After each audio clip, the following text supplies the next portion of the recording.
So welcome everyone. Welcome everyone to tonight's talk. Tonight's talk is in fact two talks put together. Two talks I commonly give. One talk is about samadhi and essentially serenity practices or tranquility, the practice of tranquility, the cultivation of tranquility. And the other talk I often give is about the heart qualities. Sometimes I give talks about each and every heart quality, but tonight I'm going to give a talk about them all.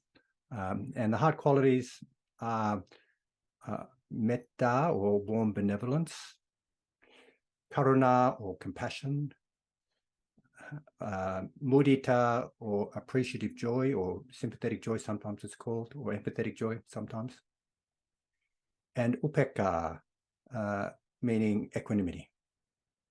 So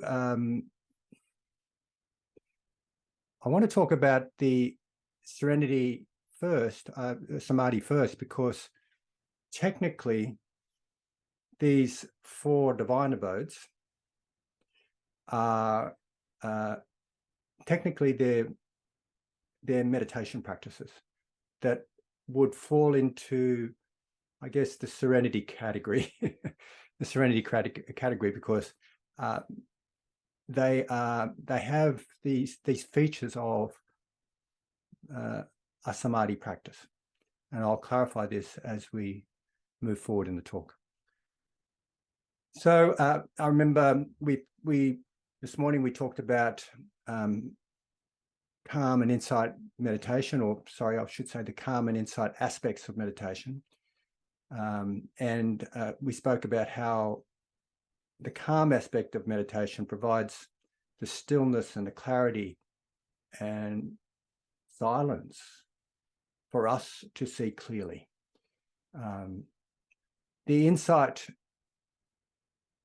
aspect of meditation is the seeing clearly. It is seeing three characteristics of existence, and it's also seeing anicca, dukkha, anatta, or impermanence, not self, and unsatisfactoriness. And it is also seeing something that in Buddhism is called dependent arising. Dependent arising is the principle of the way things arise and change. It gives an explanation about how things come into being and also how they disappear. And dependent arising is the way we feed into our suffering. And it is also the principle behind how we finally find liberation. It's quite complex, but it goes something like this. In the sutras, there's a verse that goes something like this. When this is, that is. Because this arises, that arises. When this is not, that is not. Because this ceases, that ceases. And dependent arising gives us the principle of how things arise and how they cease. Dependent arising is on this principle of seeing how things come into being because of causes and conditions, basically. It's not quite cause-effect relationships, but it's understood like that. The principles of karma are evident in dependent arising. And principles of karma literally translates as actions. Actions have consequences. So when you have one condition, another condition will arise. When you don't have that condition, the other condition related to it will not arise. So in the Four Noble Truths, what we see is dependent arising being evident, in that when we have the cause of suffering, suffering will arise. When there's no cause of suffering, say when there's no craving or greed, being clinging, grasping addictions to pleasant feelings, when there's no craving, and craving also relates to craving to push away with aversion, like rejection, condemnation, avoidance, struggling with experience. When there's no craving and when there's no ignorance, in other words, not seeing things, when you're actually seeing things the way they are, when you're seeing things with wisdom or insight, then there'll be no suffering. If that makes sense. So with insight practices, what we do is we begin to understand cause-effect relationships. We begin to understand when this is, that is. We begin to see truly the way things are. And in seeing that, we release the causes of suffering. So with that insight, we've released. So that's what we focused on. We focus on that today with our meditation practices by practicing mindfulness. And I trust you had an interesting day. Maybe it was boring. Maybe it was really boring, but I'm trusting that it may have been interesting, and maybe we can hear a little bit about this. I can hear about the day you've had with some of you tomorrow in our interviews. And have you all got the interview schedule, by the way? Yeah. Okay. So serenity, as I mentioned this morning, is very much related to cultivating samadhi. Samadhi meaning a concentrated mind, a mind that's gathered, or attention that's gathered, or mental energies that are gathered and brought in and placed. It is the unification of attention. When that happens, our minds become very steady. They become very still, calm. There's a different process with serenity meditations. There's no inquiry necessarily. There's just absorption into an experience. Our minds become unified. Sometimes our minds become unified with the object that we're focusing on. We become, it's like we become one with that object. Okay, so when we can still our minds and calm our minds, we're able to strengthen insight, but also we experience often great peace and joy and sometimes bliss. So there's states of concentration called jhanas. They're highly concentrated states. There's quite a bit of controversy about how deep these states need to be before they're called jhanas, and I won't get into that controversy right now. However, what I'd like to describe is something about the 5 jhana factors of jhanas, ways that jhanas arise, ways we get very concentrated, or the factors of these states. And these factors are kind of good to know because they're almost like instructions for cultivating them. Well, no, not quite instructions, but you can sort of see what's happening. You get an idea of what's happening, so you can use them. So the 5 factors, the first one is in Pali is called vitika. Sometimes vitika means thinking, but in this case, it means initial application. Like you got an object, you put your mind on it, basically. That's it. So I might say with some serenity meditation, we might choose an object such as the breath. So you're putting your mind on that object, wherever you feel it. You're stilling your mind on that object. So that putting it on is the first factor. Makes sense, doesn't it? The second factor is called vichara, and it means sometimes it means examining, and as one of the jhana factors, it means sustained application. So you put your attention on something and you stay there. And sometimes it's experienced like going in a bit deeply into that experience. When that happens, another factor arises. And this third factor is called, in Pali, piti. And sometimes piti is translated as rapture, joy. This kind of bubbly energy. It's felt like a joy. There's an uplifted feeling. Sometimes it's quite powerful, like these energies going through your body. And it is pleasant. Sometimes it's not, sometimes it's a bit overwhelming, but generally it's pleasant. So joy is another factor of jhanas. And the next factor is called happiness. It's called sukha in Pali, and it's a bit different than joy. Joy is kind of bubbly, and rapture is this energetic. It's quite energetic. Happiness is a lot more subtle and refined. It's just this lightness of heart.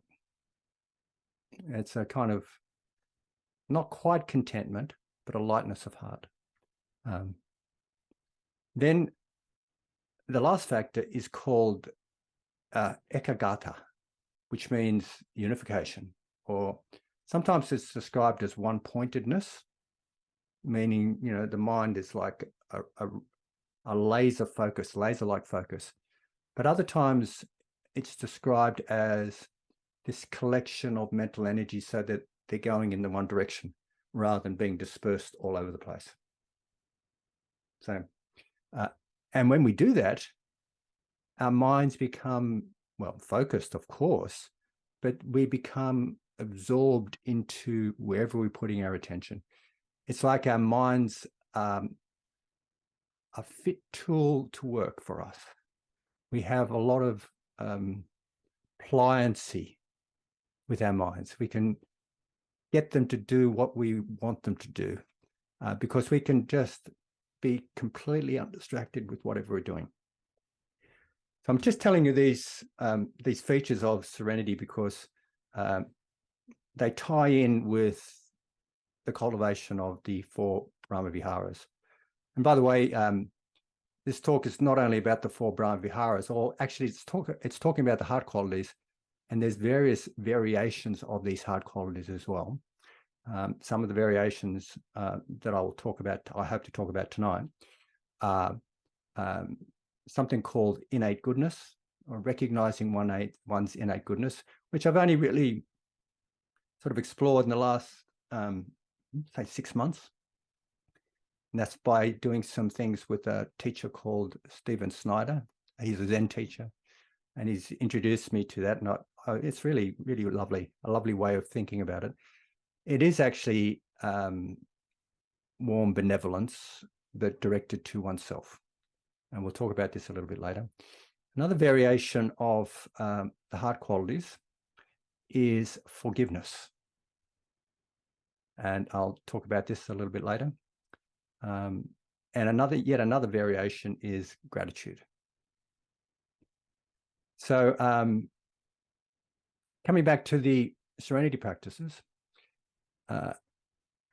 there's various processes that enable us to become absorbed in our experience, to become one with this experience. And I like to think of Rick Hanson's HEAL.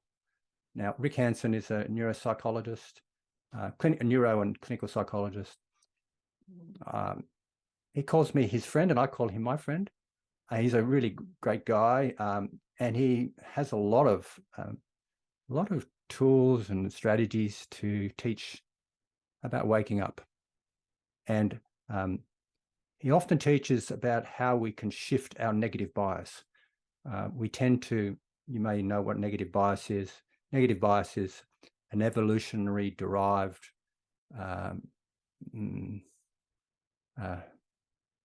protective factor of the mind. You know, we tend to want to see the worst possible case scenarios, and this has survival value. Like, for example, mistaking a coiled vine in the jungle as a snake is much safer than mistaking a snake as a coiled vine. So this is an example of the benefits of negative bias. And unfortunately, negative bias has come through with us from our ancient forefathers, our ancestors. to modernity, where we get faced with all sorts of situations that don't call forth, having a negative bias on things, seeing the worst possible case scenarios. And often we end up with lots of worry and rumination and anxiety. And we blink ourselves from seeing the positive. So Rick Hanson's very much into opening up to the possibilities in life, seeing the positive, so we can shift this negative bias and shift our perceptions away from anxiety and depression and kind of feeling trapped in misery to actually opening up to possibilities. And as a neuroscientist, he talks about ways that factors related to neural development, factors that will relate to neurogenesis, like the creation of brain cells, or the creation of neural pathways, for example, because a neural pathway will represent a particular state of mind or a particular behavior even. Like for example, I try to learn the guitar every now and then. I think I mentioned that last night. And every now and then I get into practicing it, and the more I get into it, the more I can feel my neurons growing in my brain in relationship to, hand movement and understanding, reading music, and so on and so forth. So there's various factors related to how neural pathways can grow. In other words, how we can develop habits and patterns and strengths. It depends on, these factors depend on duration, how much we do something and how long it goes for, intensity, meaning that we're engaged with it, novelty and salience, how relevant it is for us, and also how rewarding it is. So when we're rewarded, it's actually pleasant. So this is an interesting clue to something. If you can see the pleasure in something, and Lisa's going to be talking about spiritual pleasure tomorrow night, I think, and also worldly pleasure. If we can be interested in something and it gives us pleasure, it's more likely that we'll learn from it. I know that when I'm not enjoying my guitar, I'm not learning much. But when I sort of get into it and get into the flow, I'm learning more. So having said that, Rick Hanson has developed an acronym called HEAL. And HEAL is a lovely acronym. And I think it's very much related to serenity and insight, to be honest. So the H of HEAL stands for having, noticing, imagining, or remembering a positive experience. Okay.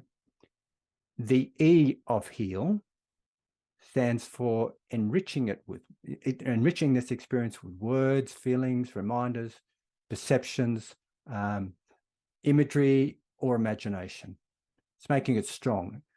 You're putting effort into it. Hello, there's a lovely being in the screen. You're all lovely beings, but I can see a lovely little being in the screen there. So enriching this experience by seeing the subtleties and the nuances, and also the features of this experience. And then the A stands for absorbing into the experience. And this is similar to what happens when we're talking about the jhanas, or those states of meditation where we become one with the experiences. This is what we're doing. Maybe not at the level we're talking about with jhanas, but it's kind of reflects this. And absorbing into an experience is like sinking into it, like marinating in it, like letting it bubble around in our heart so that it becomes us and we become it. The link of HEAL, the L of HEAL refers to link. And this is an interesting experience. It's like we're linking a positive aspect of an experience to a negative aspect of it. And I won't go into details about how we do this. I mean, I've got YouTube videos on this. If you ever want to listen to them, just ask me and I'll send you the link. But it is by pairing up a positive feeling with, say, a painful memory. What happens is the positive experience, when it's strong, it can, how can I describe it? Reciprocally inhibit, kind of make the negative experience dissolve away, change it, transform it. One analogy I often use about this transformation is an analogy that comes from the sutras and not related to this particular phenomena, but related to something else. But it's a lovely analogy. It's like putting a teaspoon of salt into a glass of water. It makes the water undrinkable. However, if you put that same teaspoon of salt into a wide, expansive, pristine, fresh, clear water, they call it potable, I think, drinkable water, drinkable lake, it makes no difference. It's insignificant. You can drink the water and you won't even taste the salt.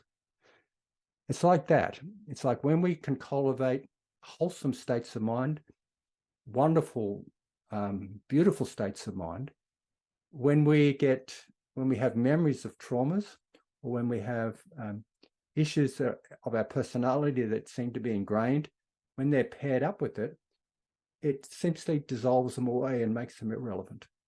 I'm just talking about this as heal. So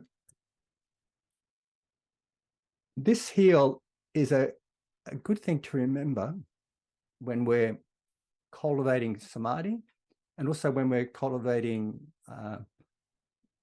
one of the heart qualities.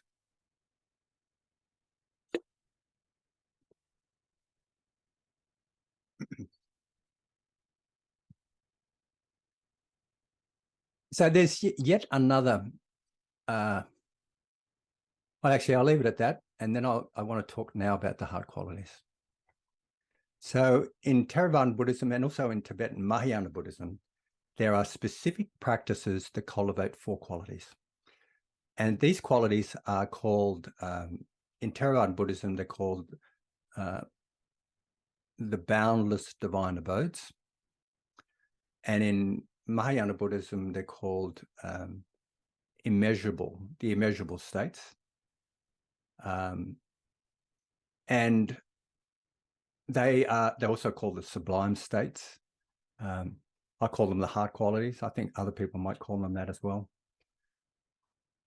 The first one is metta or warm benevolence. And as I was mentioning last night, it is this quality of warm friendliness and universal goodwill. It's seeing the good in oneself and also seeing the good in another. And it's tuning into happiness. And it's indicated by the wish for happiness for oneself or others and others. And it's the wish for happiness now and into the future. So loving kindness or metta is a wonderful quality. It's a beautiful quality. Compassion or karuna. I'm choosing to define it by referring to the definition of compassion by His Holiness the Dalai Lama. And I think one of his definitions goes something like this. Compassion is a sensitivity to suffering with the commitment to alleviate it. And I like that word commitment. Sometimes people replace that with wish to alleviate it, or either way, I like the word commitment because there's one's heart's really into it. And compassion is this quality. It's an uplifted quality. It's a boundless quality, and I'll talk more about boundlessness in a minute. And appreciative joy. Mudita. Mudita refers to the joy in appreciation of successes, virtues, happiness, and good things happening in oneself or another. And it's a joy. It's an uplifted feeling. All of these qualities are uplifting, by the way. They're all uplifting. They're they're divine. They're called the divine abodes because they're like states of mind we would have if we were living in divine states. I'll just tell about the next one. The next one is called upekkha, or equanimity. Now, equanimity can be understood in many different ways. And earlier this morning, I think I spoke about equanimity as one of the factors of awakening. Equanimity here is this centered state of mind. It is this balanced state of mind. It is being unshaken by, it is a state of mind that's unshaken by what's called the 8 worldly winds: praise and blame, loss and gain, pain and pleasure, and fame and disrepute. And the way we experience it as a divine abode is that we dwell in this state of mind. We dwell in this state. And there's much more that happens with it, but it is a divine abode. It is a place we hang out in. We hang out in this divine abode. Now, in early Buddhism, they used to talk about these divine abodes as meditation practices, boundless.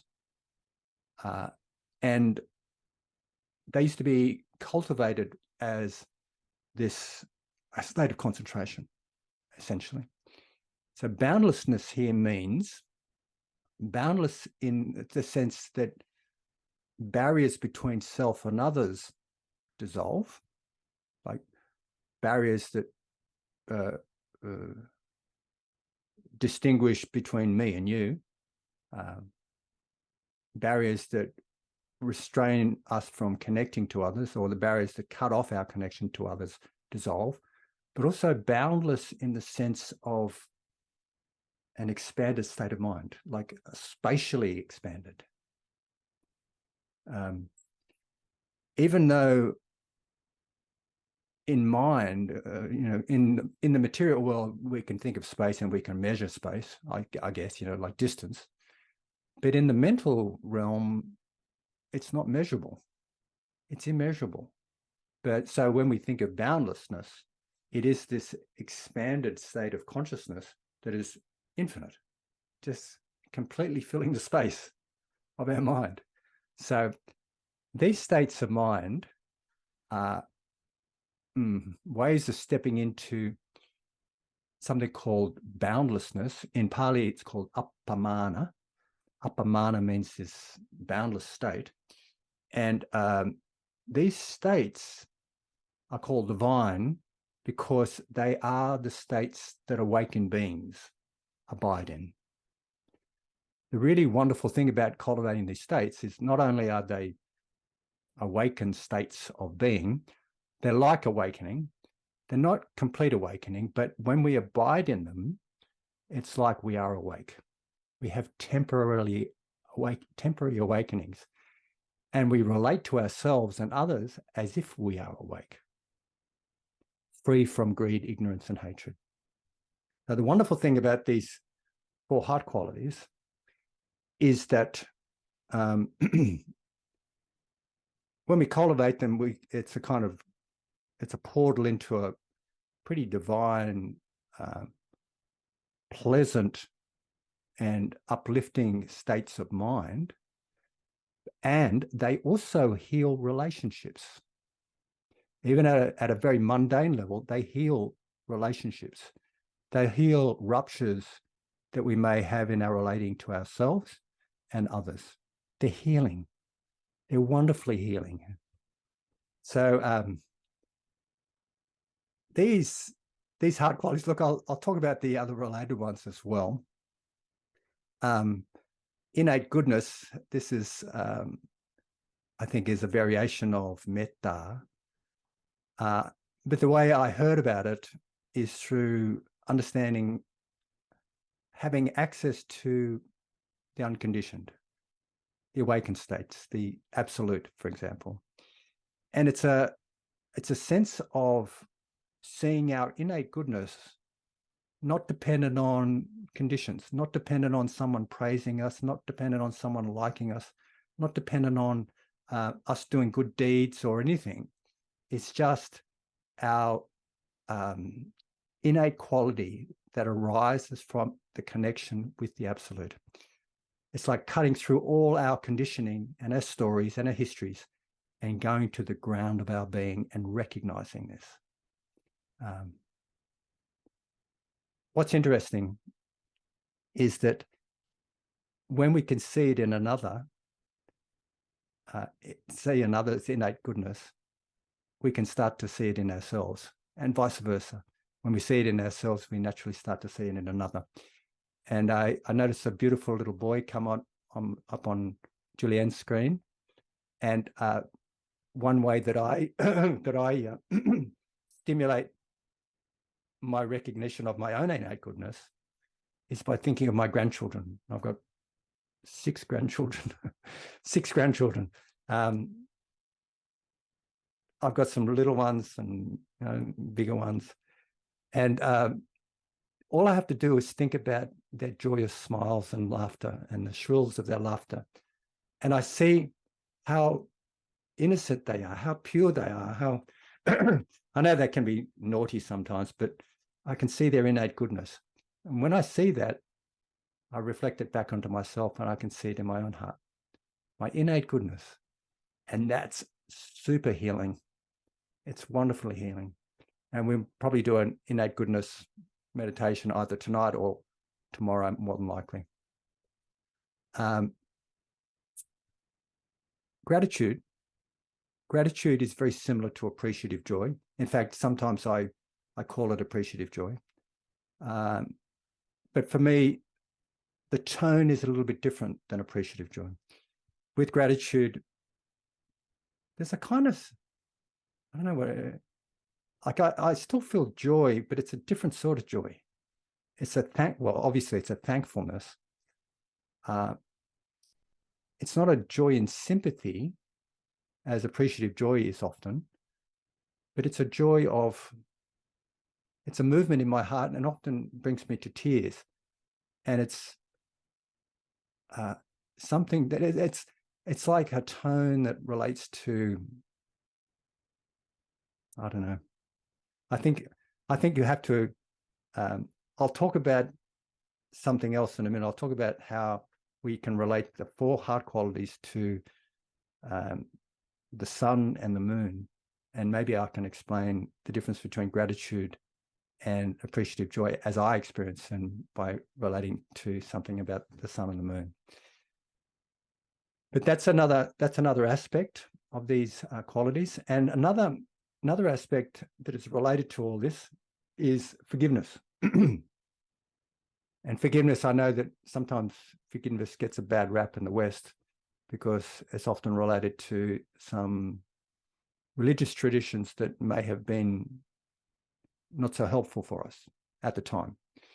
But in essence, the way I understand forgiveness is by thinking about its Latin, that word's Latin derivatives, and it's coming back to a former state. It's going to a former state, giving back to a former state, giving back to a former state before our stability and balance was disturbed by harm that was thrown on us by another or ourselves. So it's like letting go of the burdens we're carrying around by being hurt. So we're forgiving. And this is really, really powerful. And there's a wonderful forgiveness prayer we have. I don't know the author of it, but the forgiveness prayer is aligned with how I learned metta, or loving kindness meditation years and years ago, like over 40 years ago. I learned metta meditation.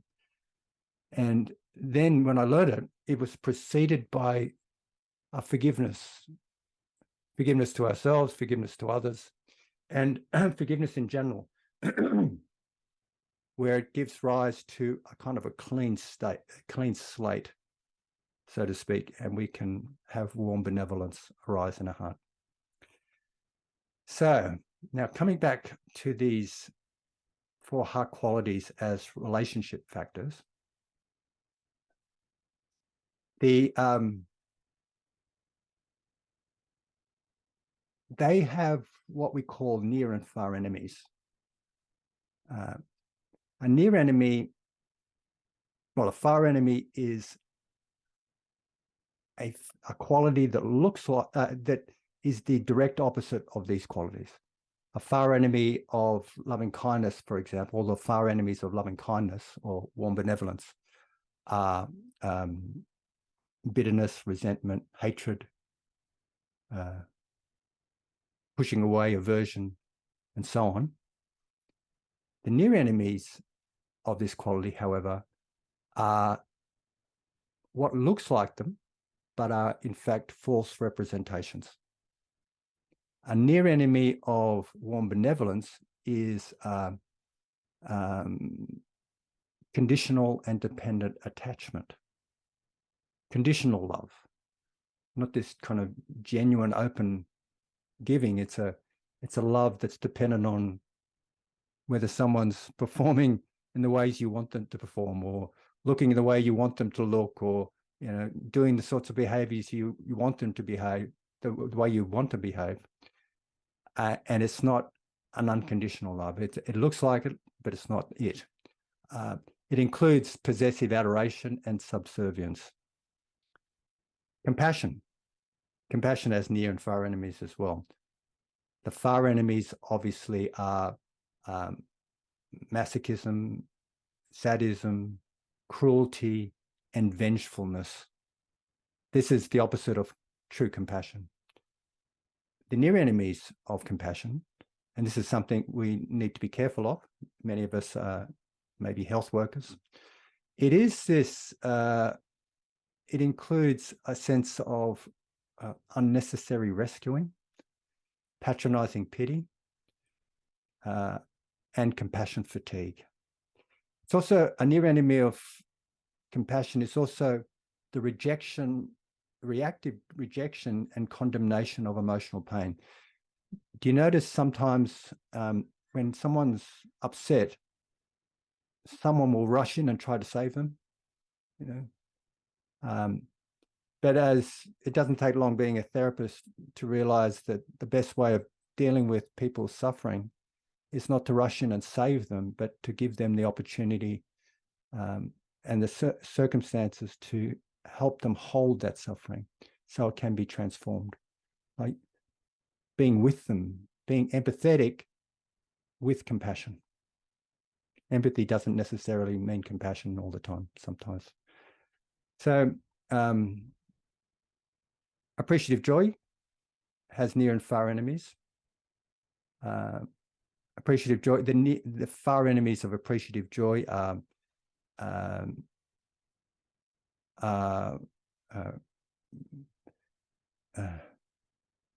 jealousy, what's the other one? Hold on, I've just forgotten that word for a minute. Jealousy and envy, that's it. Jealousy and envy when you're thinking about another, or when you're thinking about yourself, it's a cynicism and denial in some respects. The the near enemies of appreciative joy are superficial enthusiasm, reckless celebration, and nauseating positivism. I think that people know what I mean by nauseating positivism. When someone comes along and says, you might have just lost your house or something like that, or you might have lost your partner or gone through a relationship breakup, and someone will come along and say, oh, put on a happy face, get over it, you shouldn't be upset. It's obviously the wrong thing to do. I mean, people are suffering. It almost becomes like a sense of denial about suffering.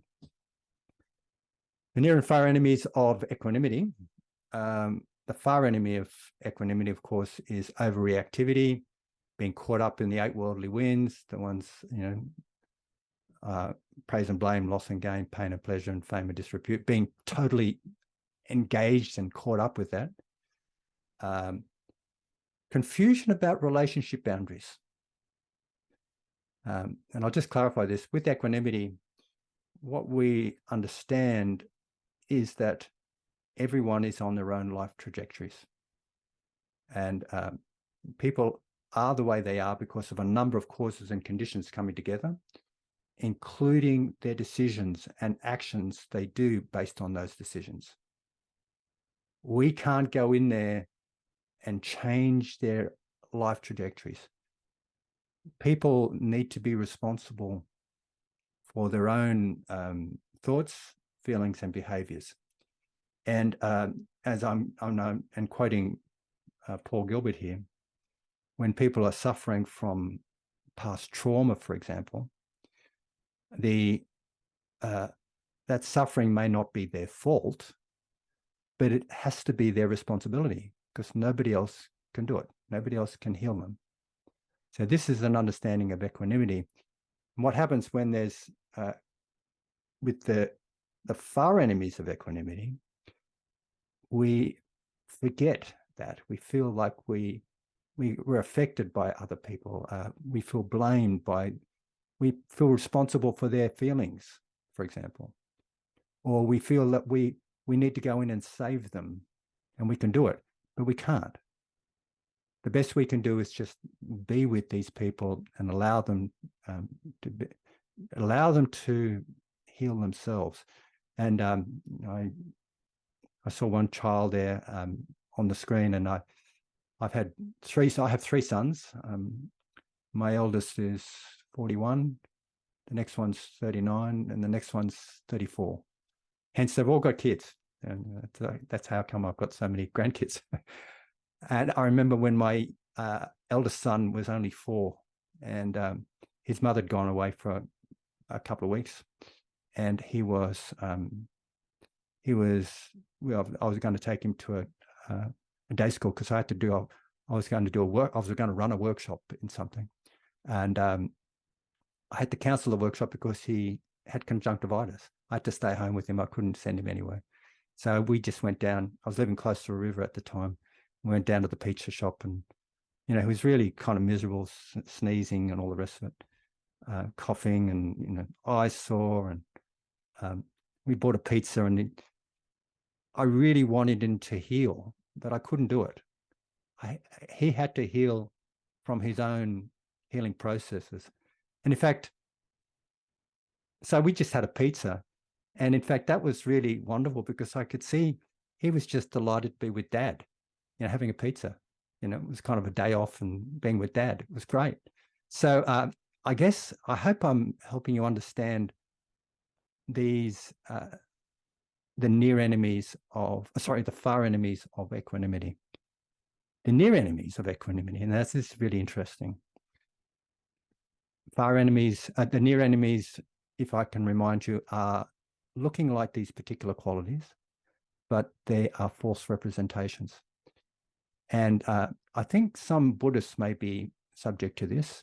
It's like a feeling of disconnection, an aloofness, a sense of superiority that's beyond what's happening with another. And even with oneself, you could say it's a sense of denial about something. It's like I've seen many people over my years as a clinical psychologist. Sometimes I've met people who have just broken up from a relationship, and I say, "How are you feeling?" "Oh, I'm cool. I'm detached." And I think, well, that's not true. I can see that you're really hurt, but they're kind of denying it.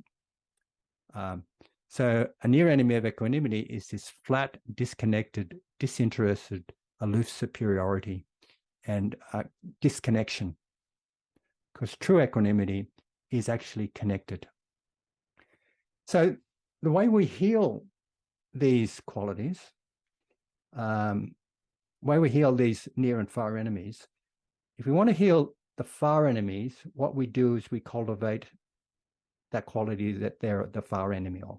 So the far enemy of compassion being revenge and cruelty and so on, we cultivate compassion. If we want to heal one of the near enemies, however, it's often useful to look towards the other divine abodes. The way we heal the near enemy of loving kindness, for example, is with equanimity. And with equanimity, we can see that our relationship attachments, our dependent attachments are really kind of a distorted way of trying to get to our own love, to love ourselves. When we can bring equanimity to that particular near enemy, we begin to see that we ourselves can only be responsible for our own happiness. We can't depend on someone else to make us happy. So the way we work with the near enemy of loving kindness is by cultivating equanimity. The way we work with the near enemy of equanimity, which is this cold aloofness, is by cultivating compassion, cultivating a bit of sensitivity, a bit of openness to pain, willingness to be sensitive to pain. And in that it softens it a little bit. The way we work with the near enemy of compassion, which includes something called compassion fatigue, which is really, it's called empathy fatigue. It's where we get overwhelmed with the suffering of the world. And we just want to help everyone, but it's just too much to help. I think in COVID, a lot of people were feeling burnt out. A lot of health practitioners have been burnt out, completely burnt out. And this would be an example of empathy fatigue, also the near enemy of compassion. The way we heal that is with equanimity. Equanimity is really a kind of a balancing feature of these four divine abodes, and appreciative joy. Being able to see something good in all this, something to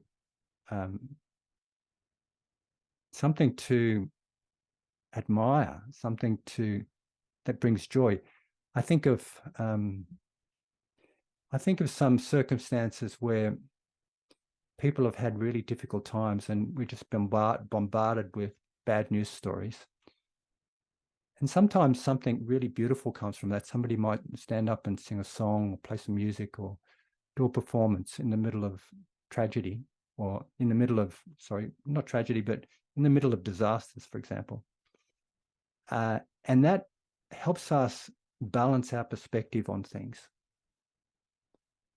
I don't know, many of you may know, I live in Lismore. Some of you may know that Lismore experienced devastating floods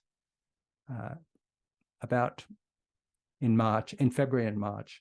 There was loss of life and complete devastation of our town. We've lost our town. It's really overwhelming.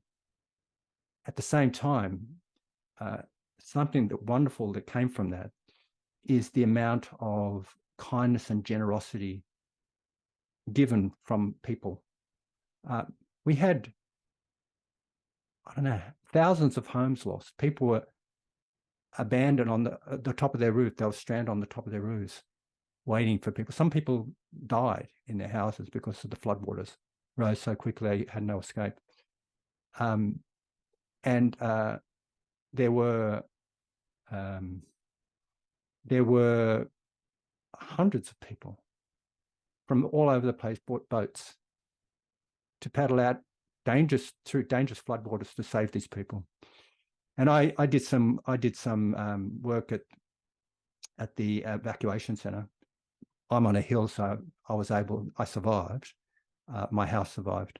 And I went to this evacuation center, and I said, look, I'm a clinical psychologist. I've worked with trauma. I'm available. Let me help.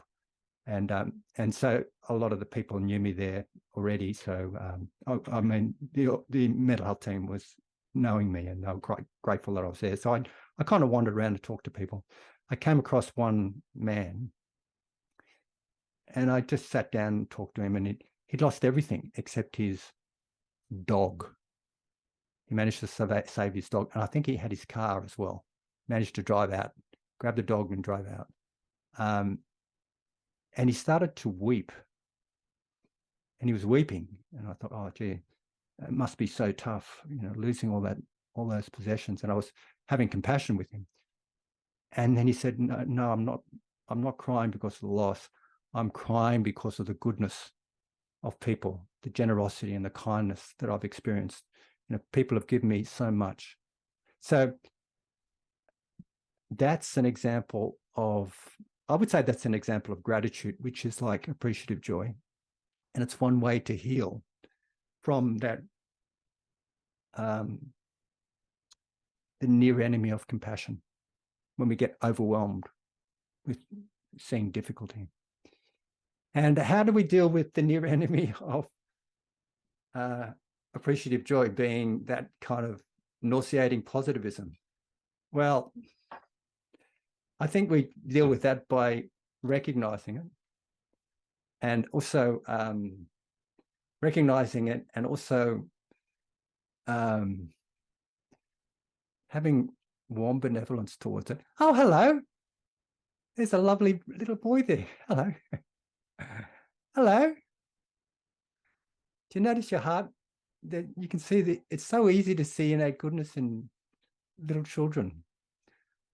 So for those who are listening to this recording, there's a little boy coming up on one of the screens. So how do we cultivate these qualities? Oh, look, I've got to give you this. I said I would tell you something about how I can relate these to the sun and the moon. And this comes from Analio. Analio has compared these various qualities to the sun in a temperate climate, not in a climate like, Central Australia or anything like that, but in a temperate climate where it's quite cool. And when the sun comes out, it's lovely and warm and lovely to bask in it. So metta, or warm benevolence, is like the midday sun. It stands above, and it shines on everything, and it's lovely and warm. Compassion is like the beauty of a sunset.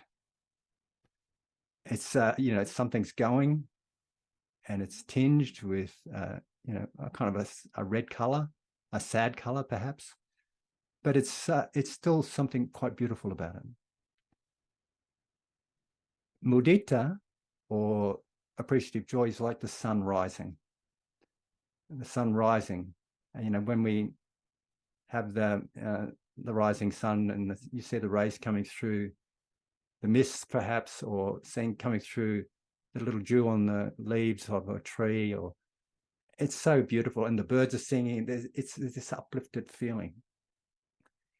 And equanimity is like a full moon in a clear sky, shining gently, illuminating gently everything around it.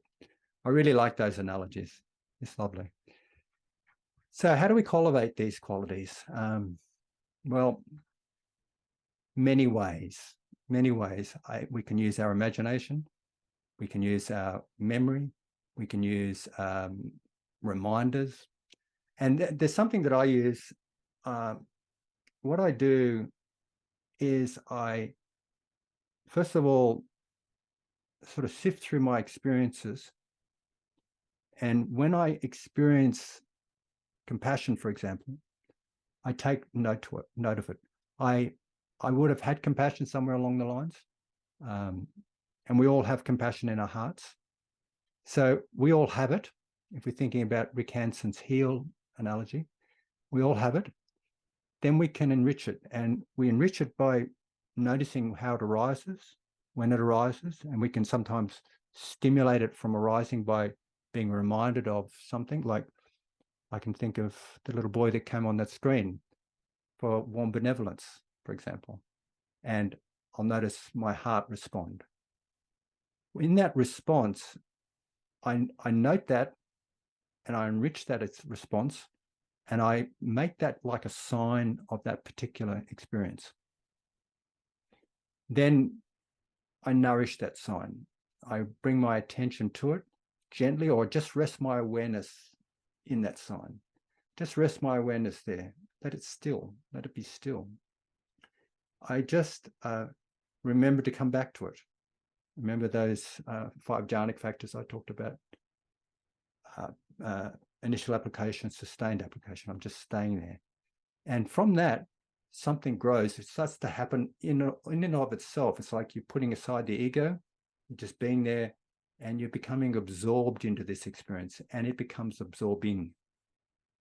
So I'll do that. And then I let it grow all by itself. I put my ego aside. I try to put my ego aside anyway, but I kind of let it go and just let it grow in and of itself. Let it grow based on my intention. Because I might start a meditation practice by intending to cultivate this. So all my energies are aligned to this, and I intend it to grow, and it just grows, and it turns into a kind of a spacious, expanded state, uppamana. It not only flows through me, but the boundaries start to dissolve, and it becomes expansive. So that's how one way I practice it. Other ways I practice it is by just bringing my attention to my heart, or awareness to my heart. Attention is kind of like penetrative. Awareness is more sort of soft. Just bringing awareness to my heart and seeing what's in there. Just looking inside, seeing that deep inside, I already have boundless compassion, boundless loving kindness, boundless joy, and boundless peace. Sometimes the way I experience equanimity is through peacefulness. And sometimes we have blocks. In compassion-focused therapy, it's called resistances, associations, resistances, and blockages, I think. Resistance, associations, and blocks to these heart qualities. For some reason, maybe from a history of not getting this when we needed it when we're young, we might have barriers to this. And what I say is to know them as barriers, and don't forget your intention.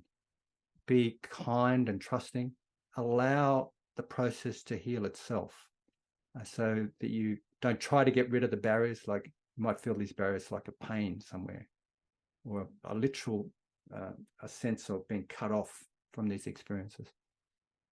It's a matter of just bringing your attention there and letting it be, allowing it, understanding it, and bringing, ironically, a deep acceptance, a friendliness, a warmth to that very experience of feeling blocked. So it's ironic, perhaps it's paradoxical, but it sort of works, and that's one way you can work with that. And there's other strategies, of course, as well. I've come to the end of our talk. I think I better wind up, because I don't want to talk on for too long. When I talk for too long, I notice people falling off to sleep.